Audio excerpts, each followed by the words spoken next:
Hello বন্ধুরা, স্বাগতম আমার হরর বাংলা চ্যানেলে। আজ আমি তোমাদের জন্য নিয়ে এসেছি এমন একটি গল্প, যে গল্প শুনলে রাতে ঘুম আসবে না।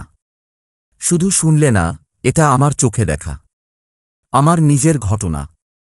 হ্যাঁ, আমি নিজে যা দেখেছি তার চেয়ে বেশি কিছু বলবো না। কিন্তু আগে একটা কথা বলে রাখি, এই গল্পটা শোনার আগে তোমার বিছানার নিচে কি আছে একবার দেখে নাও। কারণ আজকের গল্পটা ঘুরে ফিরে সেখানেই আসবে। আজকের গল্পের নাম অভিশপ্ত পুতুল। বছর ছিল 2019। আমি তখন ঢাকায় চাকরি করি, সাব অফিসার হিসেবে কাজ করি একটা ব্যাংকে। বেতন মোটামুটি, কিন্তু ভাড়া বাড়িতে থাকার বিরক্তি আর সহ্য হচ্ছিল না। মাসের পর মাস একই ঘর, একই লিফট, একই ভাড়াটিয়াদের মুখ। ভাবলাম একটা ছোট বাড়ি কিনব, কোথাও না কোথাও, শহরের বাইরে। কম টাকায় শান্তিতে থাকা যাবে। তখন একদিন ফেসবুকে একটা পোস্ট দেখি, গাজীপুরের কাছাকাছি, নাম না বলার অনুরোধে বলি, ফুলবাড়িয়া। একটা দোতলা বাড়ি, পুরনো হলেও অবস্থা ভালো। মালিক বলেছে তাড়াতাড়ি বিক্রি করতে চায়, কারণ তারা কানাডায় চলে যাচ্ছে। দাম মাত্র 18 লাখ টাকা। আমার জন্য অসম্ভব সুযোগ। সঞ্চয় ছিল প্রায় 12 লাখ, বাকিটা বন্ধুদের কাছ থেকে ধার করে নিলাম। বাড়িটা দেখতে গেলাম। বাইরে থেকে খুব সুন্দর, লাল ইটের বাড়ি, ছাদে ছোট ছোট টালি, সামনে একটা ছোট বাগান, ভেতরে দুটো ঘর, একটা ড্রয়িং রুম, রান্নাঘর, আর উপরে দুটো ঘর, একটা বাথরুম। মালিক বলল বাড়িটা পুরনো হলেও বানানো ভালো ছিল, আমাদের দাদু বানিয়েছিলেন। কেউ থাকে নাকি জিজ্ঞেস করলাম। না না, প্রায় 3 বছর খালি পড়ে আছে। আমরা তো শহরে থাকি, কখনো আসি না। কেন? কি কারণে ছাড়লেন? আরে, বাড়ির কথা বলতে ভুলে গেলাম। আমাদের ছোট মেয়ে এখানে একটা পুতুল পেয়েছিল, ভয় পেয়েছিল। তারপর থেকে আর আসি না। কি পুতুল? ওহ, কিছু না, কোথাও পড়ে থাকত, আমরা ফেলে দিয়েছি। বাড়িতে তো আর কিছু নেই। আমি তখন ভাবলাম, বাচ্চাদের ভয় তো হয়, পুতুল দেখলে ভয় পায়। আমি তো বড় মানুষ, কি আর হবে। চুক্তি হয়ে গেল। আমি বাড়ি কিনলাম। বাড়ি কেনার পর প্রথম রাতটা আমি সেখানেই কাটালাম। নতুন বাড়ি, নতুন জায়গা, মনে মনে খুব খুশি। পরিষ্কার করেছি, একটা ম্যাট্রেস পেতেছি, একটা টেবিল ল্যাম্প জ্বালিয়েছি। রাত 9টা। বাইরে নিশ্চুপ, কোনো গাড়ি নেই, কোনো মানুষ নেই, শুধু ঝিঁঝিঁ আর দূরে কুকুরের ডাক। টিভি নেই, ফ্রিজ নেই, কিন্তু মোবাইলে ড্রামা চালালাম। কিছুক্ষণ দেখে ঘুম পেল। ঘড়িতে রাত 11টা। ঘুমিয়ে পড়লাম।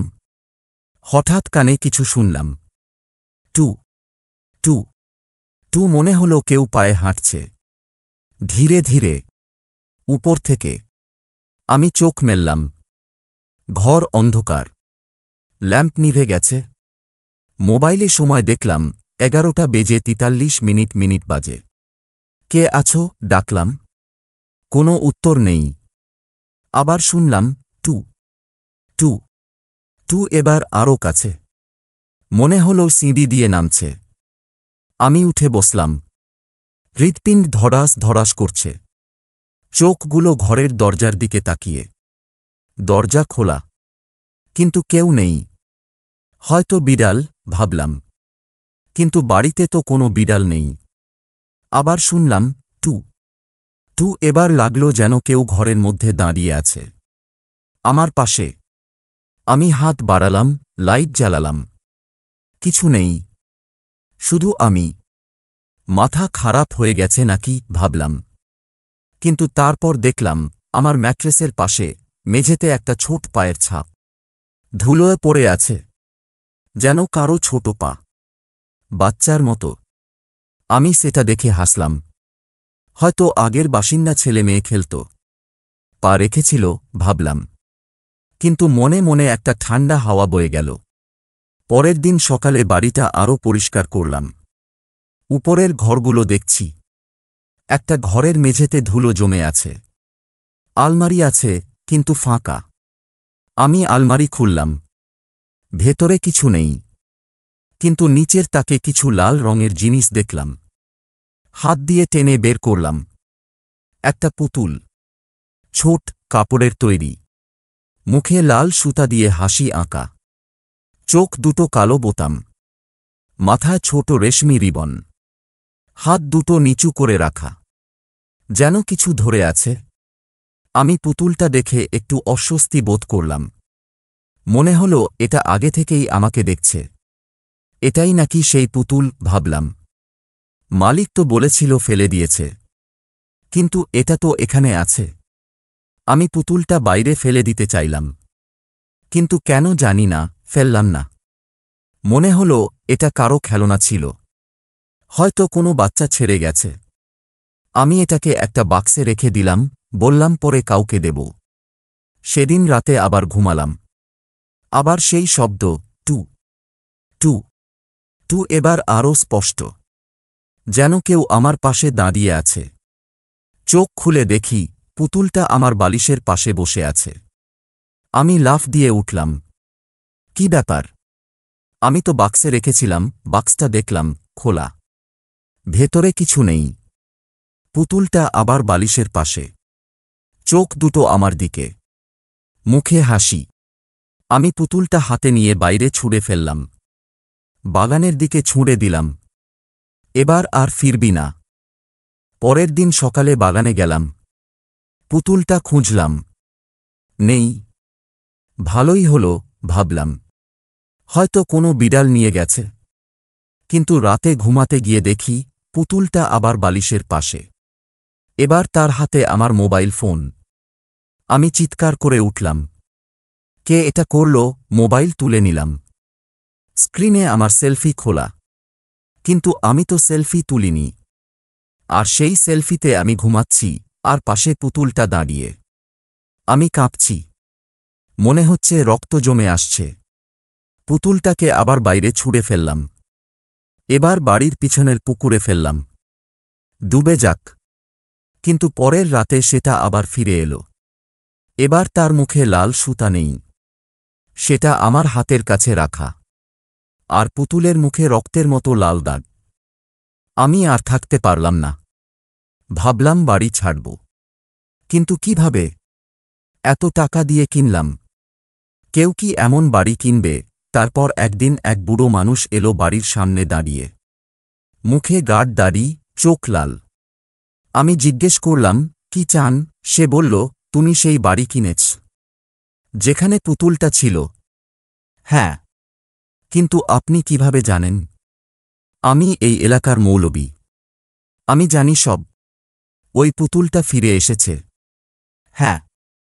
আমি ফেলে দিলেও ফিরে আসে। মৌলবি মাথা নাড়লেন। তুমি জানো না ওই পুতুলের ইতিহাস? না। বলুন তো। মৌলবি বললেন, এই বাড়িটা 1960 এর দশকে বানানো হয়েছিল। এক ধনী মানুষের বাড়ি ছিল। তার একমাত্র মেয়ে ছিল, নাম রূপালী। বয়স মাত্র 7। মা মারা গেছে জন্মের পর। বাবা তাকে খুব ভালোবাসত। একদিন রূপালী বাজার থেকে একটা পুতুল কিনে আনে, কিন্তু মালিক বলেছিল পুতুলটা কেউ কিনে আনেনি। কেউ একজন বুড়ি মেয়ে দিয়েছিল। তার মুখে কালো পাথরের দাঁত। রূপালী সেই পুতুল নিয়ে খেলত, কিন্তু কয়েকদিন পর সে অসুস্থ হয়ে পড়ে। রাতে চিৎকার করে ওঠে, বলে, পুতুল আমাকে দেখছে। আমার ঘাড় চেপে ধরেছে। ডাক্তার আসে, কিছু পায় না। এক রাতে রূপালী মারা যায়। মৃত্যুর কারণ অজানা। শরীরে কোনো আঘাত নেই, কিন্তু মুখে ভয়ানক ভাব, চোখ খোলা, আর হাতে সেই পুতুল। তারপর থেকে বাড়িতে অশুভ ঘটনা শুরু হয়। রাতে কান্নার শব্দ আসে। কেউ দেখে একটা ছোট মেয়ে পুতুল নিয়ে ঘুরছে। বাবা পাগল হয়ে যায়। এক রাতে নিজের গলা কেটে মারা যায়। তারপর বাড়িটা বন্ধ হয়ে যায়। কেউ কেনে না। কিন্তু কয়েক বছর পর এক পরিবার ভাড়া নেয়। তাদের ছেলেমেয়ে পুতুল পায়। মেয়েটা রাতে মারা যায়, পুতুলটা হাতে। তখন থেকে কেউ আর বাড়িতে থাকে না। পুতুলটা কেউ ফেললেও ফিরে আসে। কারণ সেটা শুধু পুতুল না, সেটা রূপালীর আত্মা। সে বিষিয়েছে সেই বুড়ির দেওয়া পুতুলে। সে মনে করে সবাই তাকে ছেড়ে দিয়েছে, তাই সে যাকেই পায় তাকে নিজের সঙ্গী বানায় বা মেরে ফেলে। আমি শুনে কাঁপছি। তাহলে কি করব? মৌলভী বললেন, পুতুলটা ফেলো না, কারণ সে ফিরবে। তুমি তাকে সম্মান দাও, তাকে বলো তুমি তাকে ছাড়বে না, তুমি তার বন্ধু হবে। তাকে একটা ছোট ঘর দাও, তাকে খেলনা দাও, নাম দাও, তবেই সে শান্ত হবে। নাম দেব? হ্যাঁ, তার নাম দাও রূপালী। আমি মৌলভীর কথা মানলাম। পুতুলটাকে আর ফেললাম না। একটা ছোট আলমারি বানালাম, তার জন্য ছোট বিছানা, ছোট চেয়ার।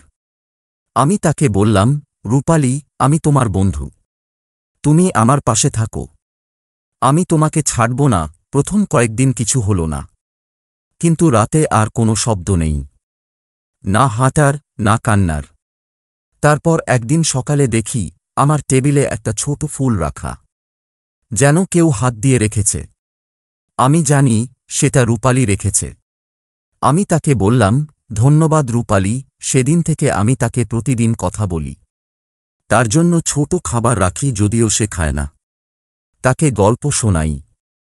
সে আমাকে আর ভয় দেখায় না, বরং রাতে আমি ঘুমালে আমার পাশে বসে থাকে, যেন পাহারা দিচ্ছে। একদিন আমি স্বপ্ন দেখলাম, একটা ছোট মেয়ে, সাদা ফ্রক পরা, চুলে রিবন বাঁধা, হাসছে, বলল, ধন্যবাদ ভাইয়া, আমি এখন শান্ত, তুমি আমার বন্ধু। আমি জেগে উঠে দেখি পুতুলটার মুখে আগের ভয়ঙ্কর হাসি নেই, আর চোখ দুটো শান্ত, যেন সত্যিই কারো চোখ। আজ আমি সেই বাড়িতেই থাকি। আমার চাকরি ছেড়ে দিয়েছি, ফ্রিল্যান্সিং করি। আমার জীবন শান্ত। আমি একা নই, রূপালী আমার পাশে। কেউ যদি বাড়ি কিনতে আসে, আমি বলি এটা বিক্রি হবে না। আমি এখানে মরব, কারণ আমি জানি রূপালী আমাকে ছাড়বে না। আমি তার বন্ধু, আর সে আমার রক্ষী। কিন্তু যদি কখনো তুমি একটা পুতুল পাও যেটা তুমি ফেলে দিলেও ফিরে আসে, তখন মনে রেখো সেটা হয়তো কারো আত্মা, কারো অসমাপ্ত গল্প। সেটাকে ফেলো না, সেটাকে ভালোবাসো, নাম দাও, কথা বলো, নইলে সে তোমাকে ছাড়বে না। তো বন্ধুরা, আজকের গল্প শেষ। আমি জানি অনেকে বিশ্বাস করবে না, কিন্তু আমি যা বললাম সবই সত্য। রূপালী আজও আমার সাথে আছে। আমি তাকে ভয় পাই না, আমি তাকে ভালোবাসি। যদি গল্পটা ভালো লাগে, লাইক করো, শেয়ার করো, আর অবশ্যই সাবস্ক্রাইব করো আমার হরর বাংলা চ্যানেলে, কারণ আমি প্রতিদিন আনব তোমাদের জন্য এমনই একটা ভৌতিক গল্প যেটা তোমার রাতের ঘুম কেড়ে নেবে। আর হ্যাঁ, আজ রাতে তোমার বিছানার পাশে কে আছে একবার দেখে নাও, হয়তো সে তোমার দিকেই তাকিয়ে আছে।